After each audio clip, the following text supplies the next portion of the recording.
Hello and welcome to our show. By our show, I mean Mike's show, my show, and your show. Hello, Mike. Welcome to your own show. Hey, Dale, what's going on? Well, I'm sitting here. I know it looks strange, stranger than usual. I'm sitting here in the dark. I realize that it looks like I just put on like an orange light or something, but I'm telling you, this image that you're able to see is like a miracle of technology because I am sitting here literally in the dark. Let me show you how much. You see my watch here and how, when I turn the light on the watch, it kind of reflects in. Now watch this when I turn it toward my face. Watch this. Look at that. Dale, that's not very good because I can see the light shining on the bottom side of your arm. That's nice try there. Oh, you mean this light? Yes. Dale has a defective. His overhead light for this thing is defective. It's got a bad ballast or something, and so he was last night. He tried to compensate with the settings on the camera, and it looked like he was on the.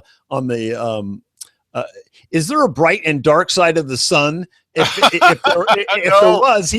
there was, he's on the bright side yesterday. There's a bright and dark side of the moon, however, yes. And yes, right. Yes, of course. The moon, one side always faces toward us. Why does one side always face toward us? Well, you know what? Maybe it's heavier on one side than the other. And since it's in tow around the Earth, the heavy side stays out or something. Who knows? It's bizarre. But we have never, with our own eyes, seen the other side of the moon. No, but somebody has with their own eyes. It's like 16 different people or something have. Well, anyway. Something like that.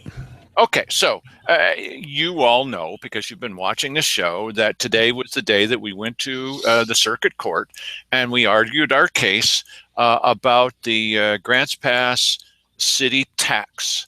And I think that you gathered from what we said before, it could have been a little bit more plain about it, that we didn't go into this courtroom expecting justice. I mean, what in a Josephine County courtroom? So, and that's good because we would have come out disappointed. Yes, we would have come out disappointed. What I was hoping, and so it's obvious, I think it should be obvious to you that we did not win, not even a single point with the judge. Okay, not a single point. Not one.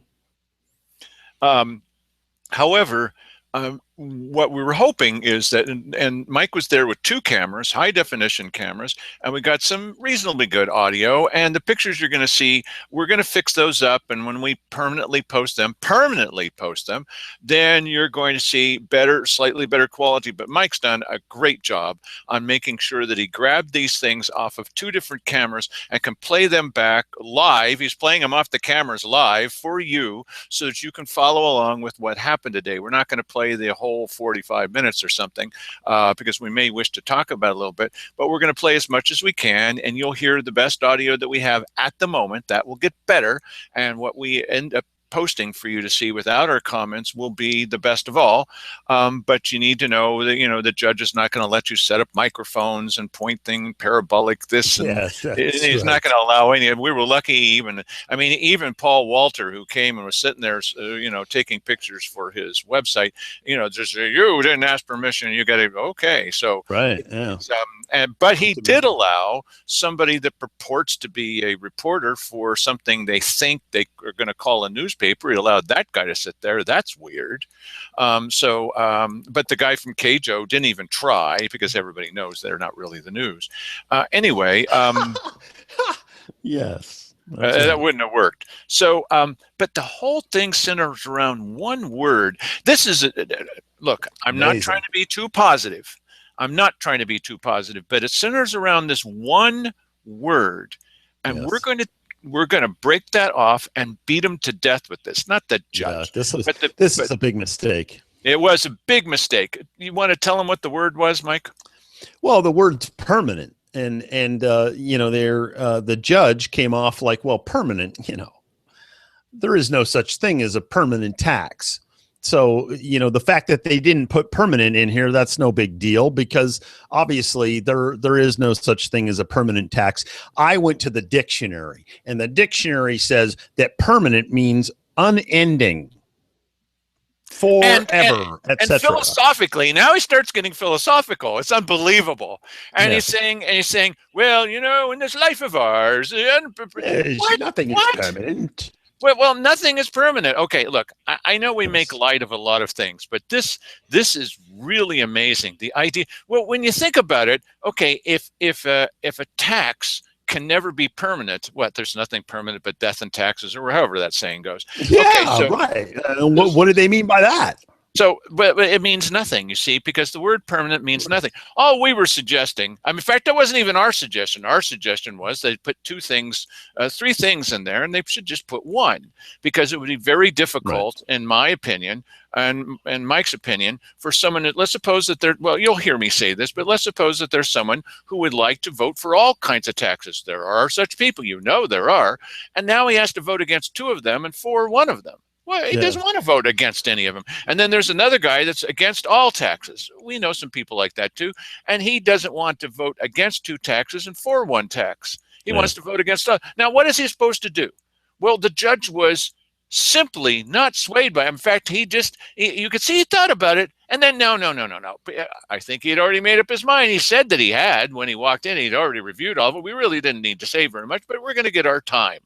So, it was kind of interesting, but what we're going to do with this word permanent is the word permanent as a permanent solution that's going to solve our problems was used a dozen times over the last couple of years, and even to the city councilors on persuading them that they needed to put this on the ballot. Well, we're going to make absolutely sure, permanently sure, that every time some kind of levy comes up, well, this will be a permanent, it'll be a permanent, Yeah. we're never, ever going to allow you to use this word again. Yeah, no, it was a big mistake. And I'll tell you what, since we're talking about it right now, let me just tell you that I had a recent thing that come up in my mind. I have used this term in relation to something fairly recently, and it was HJR 21, the $2 bill. Now, if you go to the $2 bill, HJR 21, which I just happen to have here on my screen at home. You won't see it because I got the queue loaded up with other stuff.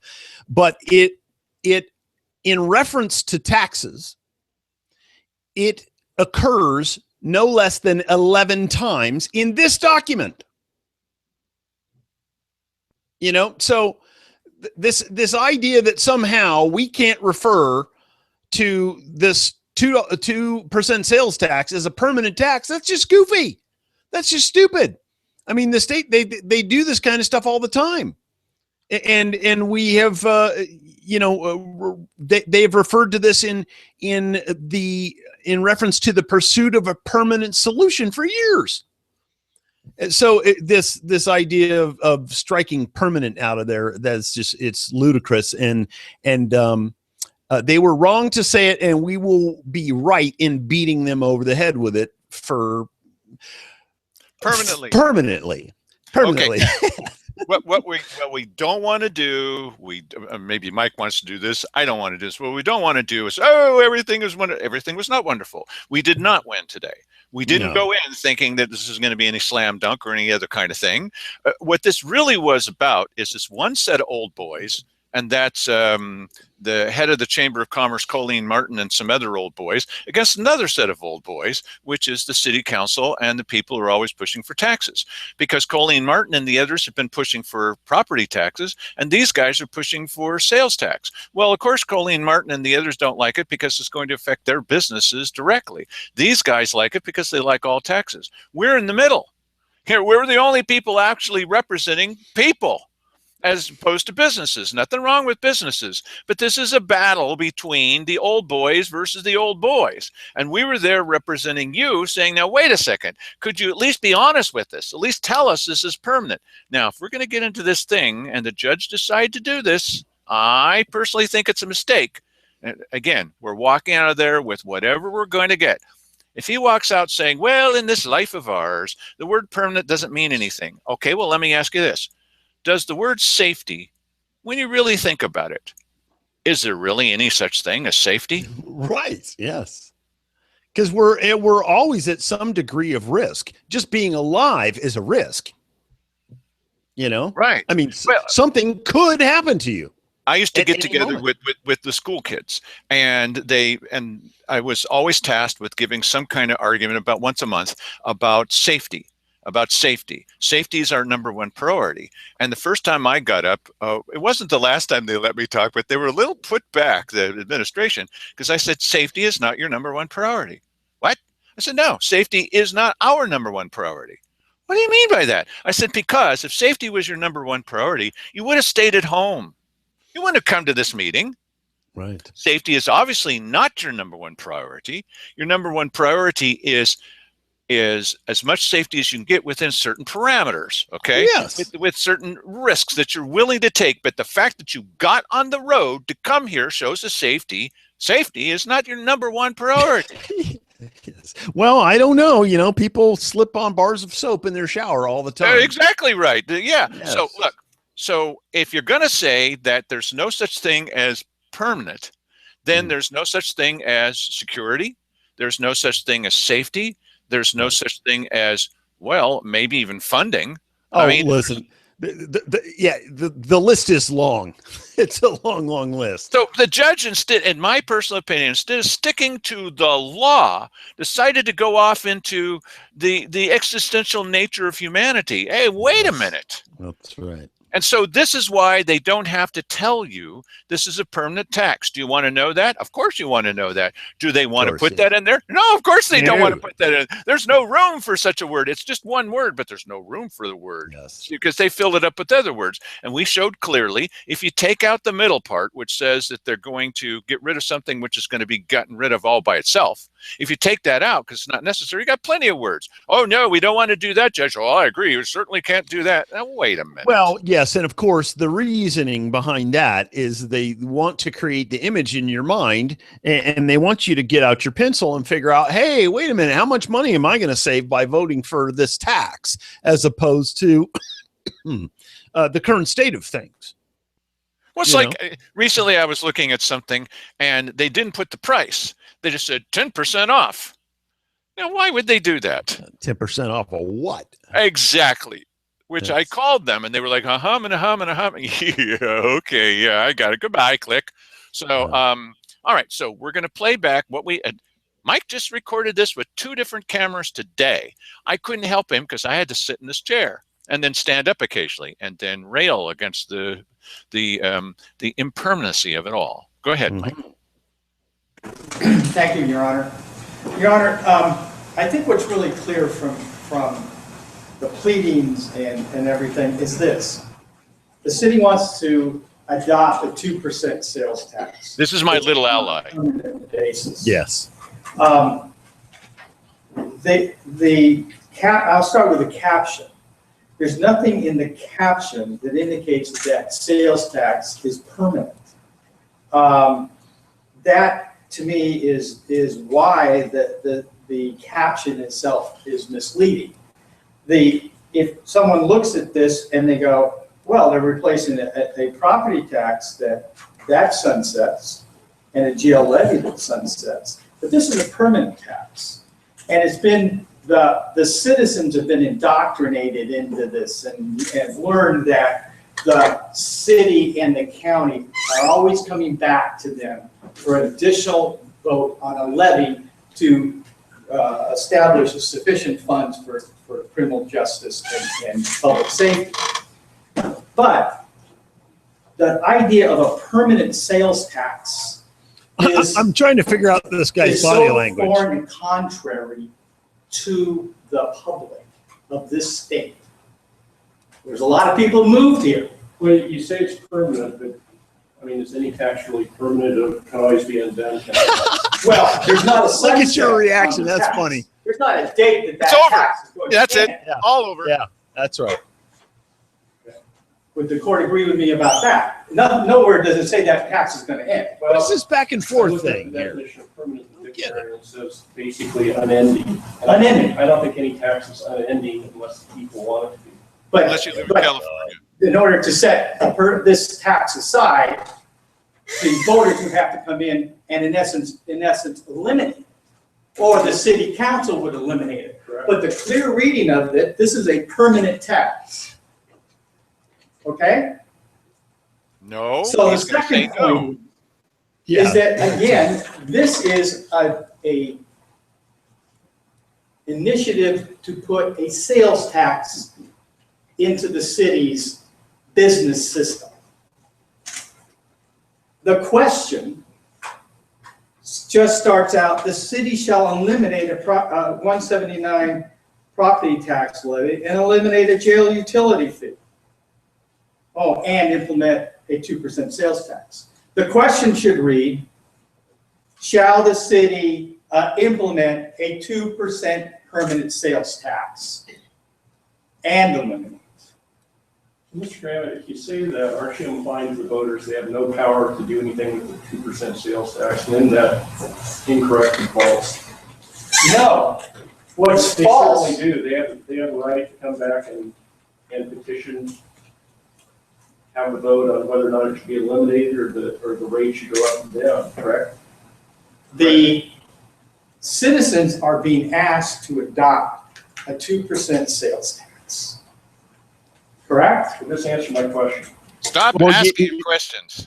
Yeah, you know what's an interesting thing to interject right here? What? And it comes up later in this, but in reality, they're not asking the people to they're not asking the people to adopt a sales tax. They're asking the people to consent to them adopting this sales tax because they have the power to do it without the power without the people's consent anyway. And they have done so. And the killer argument about that, Mike, early in the discussion here with you, the killer argument is it comes clear afterwards. I hope that part plays, but even if it doesn't, we'll tell you what it is. The city council can come back and get rid of both of these things anytime they want to, or they could bring back those taxes that we're getting rid of anytime they want to, especially the one they put on there without our permission in the first place. That's near the end. We'll have to do a little fast forwarding to get to that one. No, we're going to say it now. Look, let's say this again, and this would not pass. If anybody knew this, they would not be voting for any of these characters or their ideas. They make it clear that anytime that they want, that they can come back, and we're getting rid of two different taxes, right? Well, the city council, I think it's Bartholomew that said it, the other side. Yeah. Oh, well, no, it is. They can come back and they can add them back on. Oh, really? Well, thank you very much for telling us that, Mark Bartholomew. What an idiot. Not only that, they can unilaterally impose this sales tax without the consent of the voters, but they decided they wouldn't do that because it wouldn't be very good politically. Really? He did say that, and I'm thinking he did say that. That was really bizarre. Well, you know, I mean, which is the whole reason they want your consent to do this. You do have control over these people. They do want to know that you're not going to come after them with a pitchfork. You know? Anyway, here we go. Well, I don't follow your question. The citizens have a right to have a vote on whether or not it's permanent. They have a right to repeal a tax, as with any legislation. Correct. Okay. So it's not permanent. Well, it's permanent until the voters then take an action to set it aside. Isn't that right? Well, that's true of any legislation. It is. Okay. Any legislation can be done by the voters. Just a tax stand. So why bother voting if it all can be set aside? Yes, right. Yes, of course. But the issue before the taxpayers, who are the citizens of this city who are going to vote, is that they are adopting a 2% sales tax. Whether you call it permanent or not, if they're adopting a 2% sales tax. That's what the question is. The way the question is worded, it appears that the action of the city council in adopting this is, we're going to get rid of this levy. Oh, no, by the way, there's a sales tax that we're going to implement, whether you call it permanent or not. The point is, the caption is misleading because they only refer to the sales tax at the end, and they make a big deal about eliminating the levy and utility tax that, oh, by the way, that's going to sunset in 2016 and 2018. That's very misleading. the voters, if you look at the question, think, oh man, we're getting rid of some taxes. But in reality, they are adopting a sales tax that instead of just being focused on property values, is now going to be assessed against anybody who buys anything or in a store or who buys a meal. That's misleading.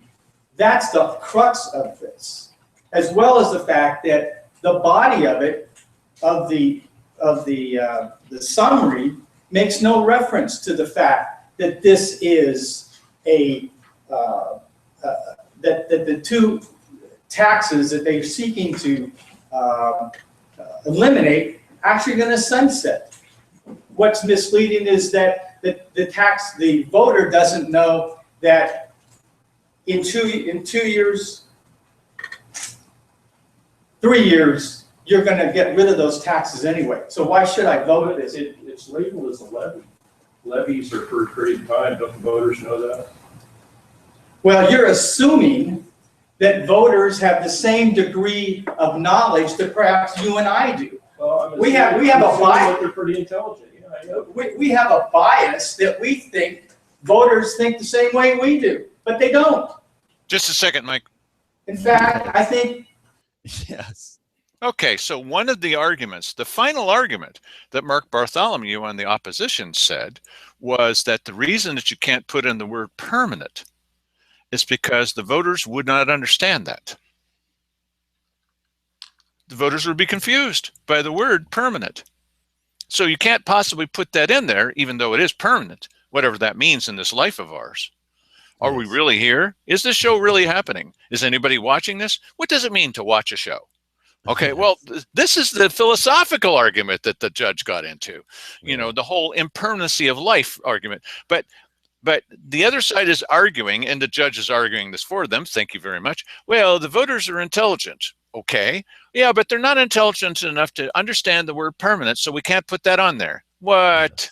Well, in that respect, that Mr. Bartholomew's argument about them not understanding it is a little different from the judges. The judges says it's the wrong word because permanence, well, we don't have the authority to enact a tax until the end of time. That's what he's saying. That's what he ended up saying during this. And now that silly. part astounded me. But so that's what we walked out of this. Look, I'm going to say it again. We're not pretending like we won everything or like we thought that we were going to. No, we're not doing that. I was willing to walk out of there with whatever we could end up with and to at least talk with she did a really good job of defending this point of view. She's a city councilor, Lily Morgan. Lily Morgan. Yeah. And I said, you know, we just did what we could. She said, you did a good job, and that was all that could be done. Okay, so she agreed too. And I did talk to her about why she hasn't been coming to meetings, and I'll explain it to you. It's not medical or anything else. It's job related. So, and she thinks she's going to come to more meetings. Anyway, her video has been very popular. Lots and lots of people like it. We've been putting up both pro and con, pro and con, pro and con. I like it. And here's the funny thing. I hadn't heard that much about Lily Morgan, except for she's the gal who never comes to the meetings. Yes. That's what I heard up until I saw her little spiel on the sales tax, and I was floored. Yes. I thought, wow, you know, if I don't agree with this gal on anything else, I'm down with her on this because she's 100% right. And her case is the best one. Go to Dale Matthews on YouTube and look up her video. It's worth watching. Well, not right now because the show's still on. No. But the other thing too about social media, because you know we do get information there and we do share and we get more views because we put it on social media. She was one of two, and the only strong one, that argued against this. And then we put up all these counselors arguing for, and then we put up her arguing against. Well, there's one group in particular that wants all videos that we put up there to be completely banned, even though they're agreeing with the people who are voting for this, because centering around the powerfulness of her argument. And so even though it's 5-2 in favor, including the mayor, which makes it 6-2, and the other guy of the two is weak. Okay, he's kind of waffling, but hers was so powerful. This is political propaganda. We're putting up both of them. Yeah, but this is very powerful. Yes, Political propaganda is when you try and spin what is into something that it isn't. This gal, I mean, all you're doing is here's what she said. And judge for yourself. I did not write an intro saying, here's the most brilliant argument of all. I didn't do that. I just said, she argued for it. This guy against it. This guy argued for it. That's all that I said. Oh, that's way too much. You're good. What? Really? I mean, hardy Americans? Hello. Oh, okay. Let's keep playing. Let's keep playing this guy. You can't help people like that. No, and watch how many times, let's count along with us, how many times he walks back and forth. Go ahead, Mike. He's literally retreating. It's incumbent upon the city or whoever. Oh, now he's charging in. The question and writing this to dumb it down to the lowest common denominator for he's almost out the door. They're not on the same level. Oh, here he comes again. That the lawyers and people who draft these things are on. You're assuming something when you say, well, don't they know it's going to sunset? It's a levy. They don't know. All they know, it's assessed against their property taxes. That's what they do know. I disagree with his assessment of voters. So the point is, he's a lawyer. That it's misleading from that. They don't know as much as those lawyers. Get out. Yes. I'm trying not to roll my eyes. Okay. We're supposed to be on the same side. Yeah, so and you know, those are the big points that I wanted to make. I want to go back to the fact that if you read this, particularly the question, it just sounds like they're eliminating a levy. They're eliminating a utility fee. And that the adoption of a 2% sales tax is an afterthought. When in fact, what we're really talking about here is the city's going to adopt a sales tax.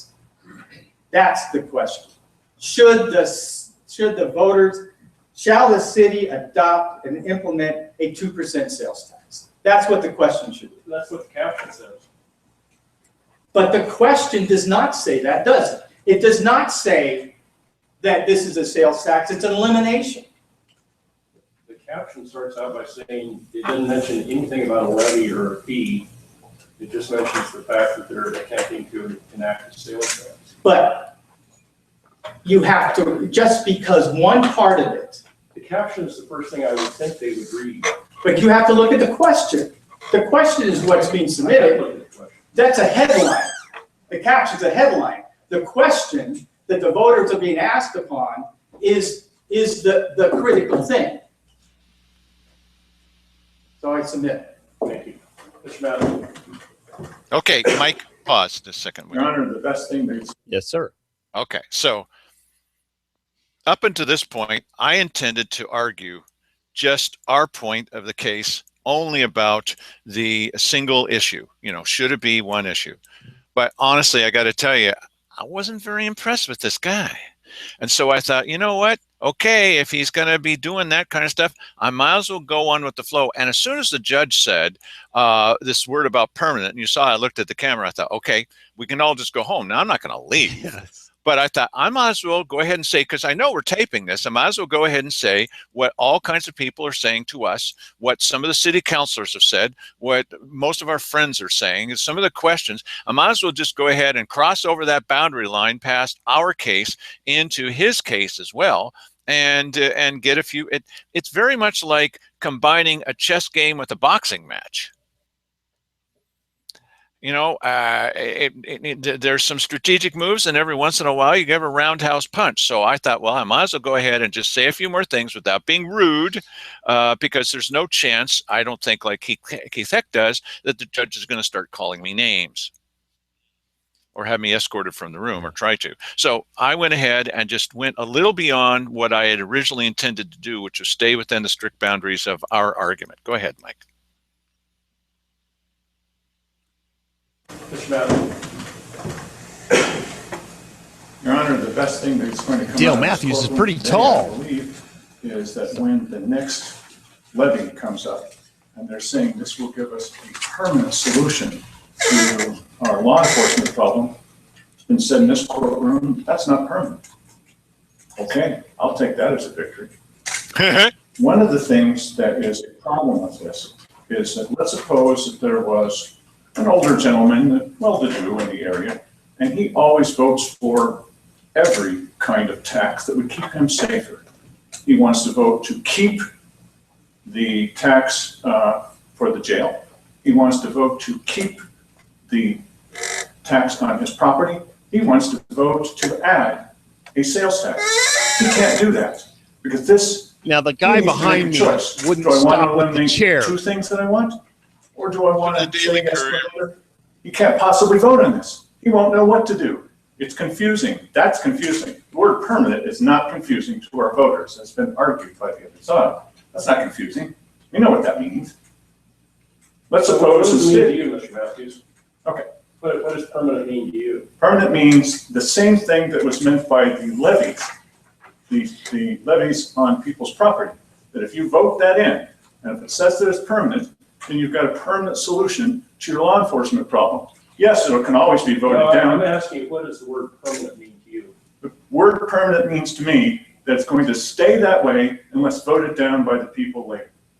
Well, then they've got to go through a whole new process. Every law that we have that goes to the population could be voted down at any time. Then, and by one definition, absolutely nothing is perfect, is permanent. By the other definition, argued when they want to pass a tax, it's always permanent. They want it both ways. So let's suppose instead that you had a younger person that was struggling and they just feel, for their own reasons, that they can't afford any kind of taxes. So they'd like to say no to the property tax. They'd like to say no to the jail levy tax. They'd like to say no to this. They can't do that either because this says yes to two things and no to another. They won't know how to vote. It's not fair that they're all put within one thing. They should be two separate things. That way, then you can vote the way that you want to. I can vote the way that I want to. At the moment, we can't do that. That's why this is not a good idea. Plus, the one in the middle, let's eliminate the jail utility fee, jail fee. That was put on there by the city council. They didn't ask us. They didn't put that up to a vote. They could cancel that tomorrow. They could cancel that anytime. But they're telling us, well, now if you vote, it's going to go away. It's going to go away anyway. It's going to go away before this was implemented if it passes. So it's like saying, do you want to change the weather? Mr. Matthews, couldn't both the levy be reauthorized by the people? Let's start with the levy. It could be reauthorized by the people. It could be. So it doesn't necessarily go away forever. That's what this says, is it's going to go away. Well, it doesn't necessarily go away. Well, I mean, absent the sales tax, just talking about in general, you're concerned about what people would think. The levy can be reauthorized by the people. You'd agree to that? Yes, of course. And you'd agree the fee could be reauthorized by the city council? Anytime they want, yes, sir. Even after this So passes. it won't necessarily go away.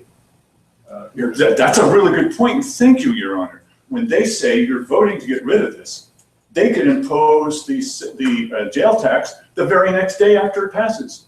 They didn't ask us our opinion in the first place.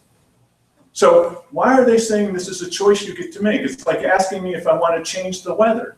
No. Both you and Mr. Graham were asking that the ballot pattern be amended to add the word, or to clarify that both the levy is going to expire at some point and the jail fee is going to expire, correct?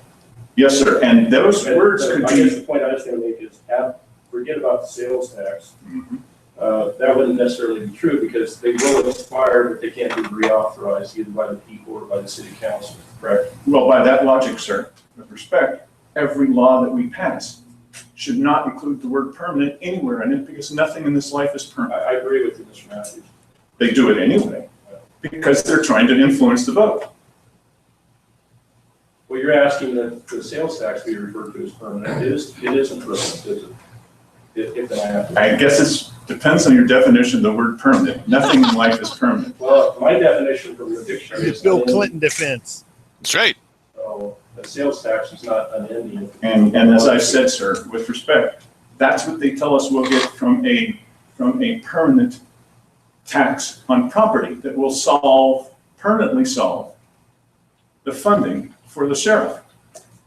You're kind of talking about policy as opposed to the ballot pattern. No, I'm talking psychology, sir. My obligation is to to authorize a clear, fair ballot title. Well, you'll know. I'm just wondering if it's fair and clear to say it's permanent sales tax when it can be. Seems obvious that I'm not going to win that argument, which also wasn't the argument that we put up. The argument that we put up is that this violates the single issue point. That's why we didn't put that in there, because we kind of thought this might happen. Look, it's not necessary to put in the thing about the jail utility fee because it's going to sunset anyway. And the city council could put it back on the next day. So any vote that anybody has, and that where they think that they're influencing that weather pattern, it's false. Second thing is, they said that they've run out of room to put any additional words, permanent or any other thing, temporary. Well, that would give them the room. They could put in all kinds of things. See, in this case, they're saying, do you like kittens? Do you like sunshine? Oh, and also here's a tax. Now, we don't need to, let's just lay it out in front of the public. Put this first, put something else second if you like. But let's just be honest with people and tell them. May I share one additional detail, sir? Would you like me to wait till later? Well, you get a chance to rebut what the other side says. This won't be a rebuttal of what they have to say, so I want to be sure. If it relates to the ballot title, When I did the best that I could to turn in these papers and trying to follow the procedure, I took our pleading here to the city council chambers and asked, to whom should I give this? And I was told by Mark Bartholomew, I cannot give you legal advice. I just wanted to know who to turn it into, sir. That's all that I wanted to know. I asked him, can you tell me please who wrote this? I thought that might be a clue. He said, I don't know. I don't know. That to me, sir, is emblematic of this entire process. If they just be straight with us, then we can decide what we actually want to do. I'm just asking that the public gets the straight information from their city government. That's all. Thank you, Mr. Mayor. Thank you, sir. And Mr. Bartholomew or Mr. Webb? Thank you, Your Honor. I'm Mark Bartholomew, City Attorney for Grants Pass. First off, I want to respond to something Mr. Matthews just said. He just lied to the court. He never asked me who wrote this. If he asked me who wrote it, I would have told him. There's no reason I wouldn't tell him that. So just to make a record, he lied. I appreciate the fact that you've read the memos we submitted in both cases. I think they're comprehensive. The case law is quite clear. I'll respond briefly to the allegation that we violate the single subject rule. Of course, the Constitution says an initiative shall embrace one subject only and matters properly connected therewith. In this case, we've got really three things going on with the ballot measure. We've got a sales tax that would be implemented. We have the property tax levy that would be removed, and the jail utility fee would be taken away. So the case law on this to discern whether or not it embraces only one subject is whether or not there's a, quote, unifying principle logically connecting all provisions. If so, then it covers a single subject and passes constitutional muster. So in this case, the unifying principle is public safety funding, and the matter is properly connected therewith, or the sales tax, and the removal of the jail utility fee and the property tax levy. One of the arguments that I think Mr. Gray made in his brief, or perhaps Mr. Matthews, was that someone may want to, and Mr. Matthews just made it an oral argument, someone may want to vote for one part of this, but not another. So the wealthy older gentleman who just wants all the taxes in the world, he's somehow deprived the possibility to still be subject to the property tax levy, the jail utility fee, and the sales tax because the operation of the initiative is to remove the fee and the property tax in lieu of the sales tax.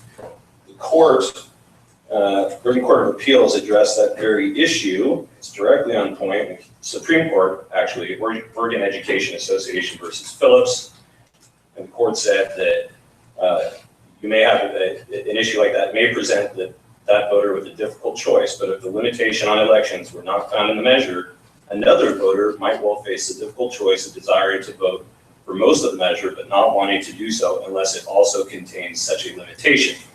And I think that example is far more germane to the voters in Josephine, or I'm sorry, in Grants Pass than the example Mr. Matthews gave. I think, certainly people may be interested in voting for a sales tax to supplant the other taxes. Very few people would want all of those taxes and or fees. And if we were to do it the way they suggest, it would be an a la carte option. So you have opposite spectrums. You may have someone who votes to retain the utility fee and votes to retain the property tax levy, and then the voters also vote to implement the sales tax. Well, then you've got too much money, and that's not fair to voters. However, they may all get rejected, in which case we're in a worse public safety funding situation than we have right now. And Stop, please. So not only would that. Okay, so I thought this guy's boxing himself in. He's saying that, well, look, people, the example that I gave is very clear. What if you want to vote for all three? He's saying, well, that really doesn't matter. What is he saying there? Yes, I was about to interject and say, objection, calls for speculation. Because he was clearly speculating that, oh, well, no one would want all the taxes. He did say that. Well, yes, he did. And clearly some people do want all the tax. I've met these people before. They think, hey, the more money you give government, the better we're going to have it. Some of the friends of the city council need to talk with this guy and say, who do you think that you're talking about here? That's me. Or that person may say to him, and he's saying, well, that's just kind of the breaks. And no, that's not just kind of the breaks. It's because you're setting it up this way. And then he concludes by saying, well, if we set up as three different things, what if we end up with nothing? Then that's the will of the people. You got a problem with that, Attorney Mark Bartholomew? That's right. No, we can't have that. Why? Then we wouldn't have any funding. And the judge, I'm watching the judge, he's nodding. Now, wait a minute. Well, listen, this thing is clearly set up. The other two things which come before the question of shall a 2% sales tax be implemented is the payoff for you voting for that. Yes. They admit it a little bit later on in here that the only reason why they're offering you this choice is because they don't want to lay it on you and then deal with the backlash. That's right. Now, because of the length of our show and because of your limited attention span, some of you, we're not going to play this entire thing. I'm just joking around. But we will put out this thing for you to see as a complete video without us talking. You will hear arguments, though, from the people that are there, including the judge. He's an equal arguer in this whole thing. I mean, he's introducing as much evidence as I introduced. Okay. Well, should we play the judge doing his little spiel? It's not very long. Okay. Yeah. Okay. Let's see here if I can get it. Come on now. There we go. Well, pursuant to ORS 25-250.296. Why is he hiding behind that? Review the title and measure. He's hiding behind that judge. He's a jughead. Hear arguments with any and certified to the city elections officer a title for measure which meets the requirements of ORS 250.35. It indicates the review by the court shall be first and final review and shall be conducted expeditiously, and that's what I'm going to attempt to do. As I mentioned, I tried to get prepared for this over the weekend by reading the cases. Responding to petitioner's objections, the first one is the single subject objection that both Mr. Matthews and Mr. Graham put forth. And I did read the cases, and I agree with Mr. Bartholomew that there's only been one case in the appellate history in Oregon that has invalidated the ballot title based on single subject. How many cases do you need, Mike? There's one case. The entire case. I don't know. Mr. Bartholomew recited the facts of that case were really 6 or 7 very different, diverse topics were attempted to be put to the voters by referendum, and the court said that violates the single subject. There are other cases that are a lot more, have a lot bigger variety in the cases or the subjects than this one that were found not to be invalid based on the single subject. One is Fugate. And in Fugate, I knew nothing about Fugate, neither did the other side.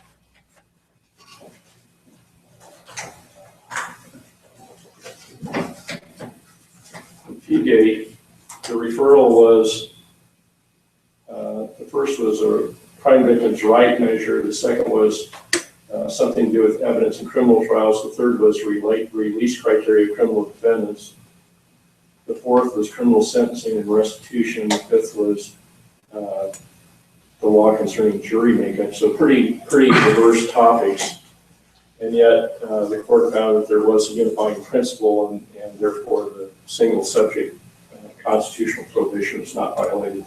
I don't find that to be the case here. I think that the unifying principle is an attempt by the city to fund public safety and criminal justice services, and that's what the caption says. Hey, stop for a second, Mike. So that challenge will be denied. Okay. Oh, I can't hear you. You're muted. If the unifying principle is the funding of public safety, I suppose that means then that if you decided to put a library tax on, if you decided to put a fairgrounds tax on, if you decided that you were going to add a tax on to every time someone stops at a red light or whatever, as long as the money went to public safety, see, there's the light, then they're all unified, you see.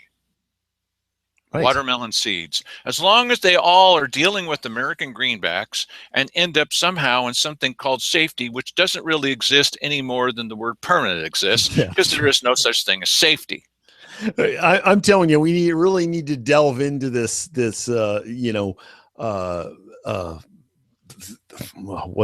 the philosophical determination of the law. That's well, I tell you what I'm going to say tomorrow. I'll tell you ahead of time what I'm going to say tomorrow at the city council meeting, because that happens in the evening. I'm going to talk about how Mark Bartholomew single-handedly was able to take a perfectly good word, permanent, which was used a dozen times in their explanation to the city council about why they should put this on the ballot. Permanent, permanent, permanent, permanent. Okay, they can't use that word anymore because the judge said in a courtroom that that word means nothing. And so I want to explain to them that they've traded away. It's like trading away a pawn, because I don't think this is going to pass anyway. And this is going to be over sooner than we all know, okay? In another philosophical way, it'll be over.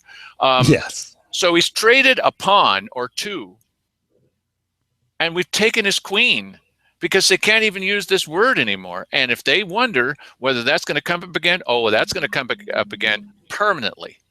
Yeah. Yeah, agreed. Now let's see here. Anything you like, Mike. Anything you want. Yeah, let's just see here. Let me just show you something. This is HJR 21. Okay. Yes, sir. And I don't know if you can see it or not, but over here on the scroll bar, right next to that number that just appeared, there's these little yellow lines that show where the word permanent appears in this document, and it's 11 times, and it's in direct reference to the tax. And here's like the first or second one. It says, notwithstanding subparagraph A of this paragraph, the permanent limit on the rate of ad valorem property taxes imposed by a county may not be less than $2 per thousand of assessed value. So just like the lyrics of the song. Yes. Okay. Yes. It's ridiculous. Permanent is used all the time in reference to taxes and all kinds of other laws that obviously will not exist till the end of time, because Jesus is going to come back and strike all this stuff down. You know, I think he needs to turn over some of the tables of the money changers as well, but that's my personal opinion. This judge has now decided to take what I consider to be a perfectly good word that everybody generally understands. Yes, we understand that in this life, nothing is permanent. Really, how does that get involved in a court of law? That we cannot say this because there's no such thing as permanent. Okay, and I've talked several times about how there's no such thing as safety. There's no such thing as a city council. When you really come down to think of it, what about existence? Is there such a thing as that? Well, not according to, by logical extension, not in a court of law. How about the word justice? Definitely not in a court of law. Okay, it just doesn't exist. So stop arguing about it. You know, and also, you know, I probably never actually saw the episode of Star Trek where Spock takes each one of the guys in the Vulcan mind meld and tells them that the bullets are not real. And then when they go to the gunfight at the OK Corral, none of them die because they realize nothing is real. Nothing is real. That's right. What an odd place to encounter this. I had never expected this. I thought all kinds of things were going to happen. Truly thought that, you know, we weren't going to get our way on this. But it never occurred to me that we get into this philosophical discussion of what does the word permanent mean. So they don't have to. Okay, so Mark Bartholomew won this huge victory today. He doesn't have to put the word permanent in there, which would help people make up their mind to not vote for this thing, which they're not going to do. But what's going to happen is, one, it doesn't pass. Okay. Two, they can never use this word, this useful word, ever again, because we're not going to let them. And when they come back, which they will, they're already working on it for another kind of tax, which is going to permanently solve our public safety problem in this world of existence that we think that we live in. We're going to say, oh, no, you don't, because a judge said in a Josephine County, in a state of Oregon circuit court, that means nothing. Yeah. You know what? And this should tell you something about this judge. I hope to God I never show up in front of this judge now after saying this. But this guy is just, I mean, he came in predisposed here. Oh, yeah. You know, this word permanent just gave him the ultimate justification for what he wanted to do here. And that was to strike down this objection. And so that is it's most unfortunate that they did this, because, you know, his name is going to be mentioned every time this gets used as a club. The Wokey rule, okay? That's hard to say. But look, the point of putting the word in there, I mean, it's just this stupid word, okay? The point of putting it in there is that if people read a permanent tax, it's probably true. They should understand taxes are permanent. And if you open up the side of the tent, the camel's going to come in eventually. Okay. You should probably know that. I mean, just take the example from anyone that you know that came here from California. Didn't we all? Okay. So, so the point is that this is never, ever, ever going to go away. Well, you can't say never, ever, ever, because what about the apocalypse? Okay. All right. Yeah, I kind of got you on that. Okay. But in the world in which we actually live, it might as well be permanent. Okay. Well, this won't affect my great grandchildren. You know. Yes. Shut up. Well, yeah. Here's the stupid part about that. As taxes, you know, as taxes are concerned, this 2% thing is going to be permanent. If it passes, if you talk to the people in California and ask them, how permanent is your sales tax?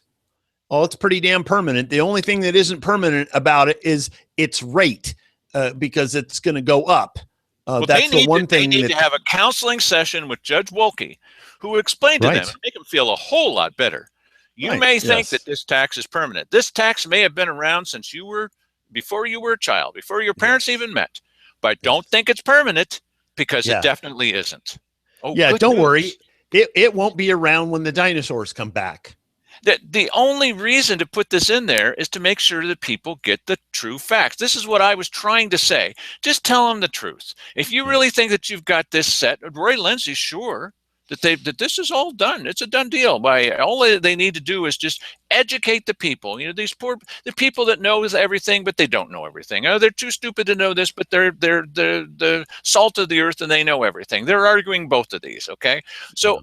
I just was saying, just tell us the truth. Does that seem like a theme of the show? Just tell us the truth, and then we'll put up your idea up against this other idea, and we'll pick the one we want. Oh no, we can't do that. We got to tell you we don't know who wrote it. We have to tell you we don't know where to turn in the papers. We have to tell you, well, we can't put permanent on there because the people are too dumb, but they're actually too smart. You know what? Stop lying to me. Now, if I can turn this thing off, I will end the show. Let's see if I can do it. I keep pressing the button at the end of this thing, and it just looks at me like, yeah, you press this button. Is the show really over? Yes, it's over. Well, I'm going to think about it a little bit. Let's see what happens. Nothing is ever really over.